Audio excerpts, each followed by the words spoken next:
दोस्तों, हमारे सिंधी में एक कहावत है कि पाछाटे पुट खां अगाटी न्याणी भली हुंदिया। तो इसी तरीके से सब्जियों में भी अगर आप देखेंगे तो सब्जियों में सबसे कीमती चीज़ क्या होती है? हाँ, तो ये हर बंदा अपने मुख्तलिफ तरीके होता है। सबसे जो महंगी चीज़ इस्तेमाल, जो बेहतरीन स्ट्रेटजी होती है सब्जियों के लिए, वो ना कोई खाद है, ना कोई दवा है, ना कोई, वो सिर्फ टाइम है। आपके किस टाइम पे सब्जी उतर रही है, क्योंकि ये सब्जियां टोटल टाइम का फैक्टर है। जिस टाइम पे अगर आ जाती है अर्ली, वो अच्छा कम आ जाता है। तो इसी तरीके से प्याज की बात जब आती है, तो अगर हम प्याज को देखें तो हमारे यहाँ एक प्याज होता है कि हम अगस्त में लगाते हैं और अक्टूबर के एंड में, नवंबर से शुरू हो जाता है। ये मैंने पहले भी इसमें बताया था, ये रोडी की प्याज है।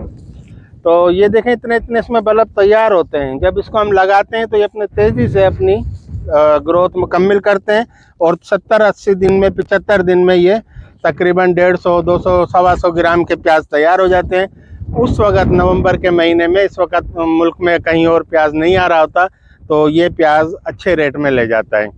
तो इसीलिए प्याज के रेट के हवाले से अक्सर मुझसे दोस्त पूछते हैं ये रोटी बनाने का तरीका, ये वो। देखो, ये कुदरत का एक, समझ लो, तोहफा है इस इलाके के लिए। ये हर ज़मीन में नहीं होता। अब हमारी ये कच्चे की ज़मीन है, दरिया सिंध का पानी इधर आता है, हर साल डुबोता है। यहाँ सिर्फ 6 महीने की फसलें होती हैं।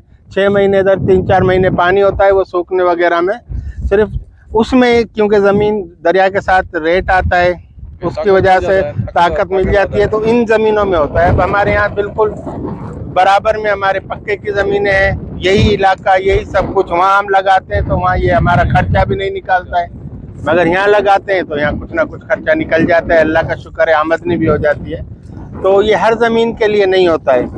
तो इसी वजह से हमारे यहाँ से तकरीबन, मैं तो जब से पैदा हुआ हूँ, मैं देखता हूँ इसका व्यापार चलता है।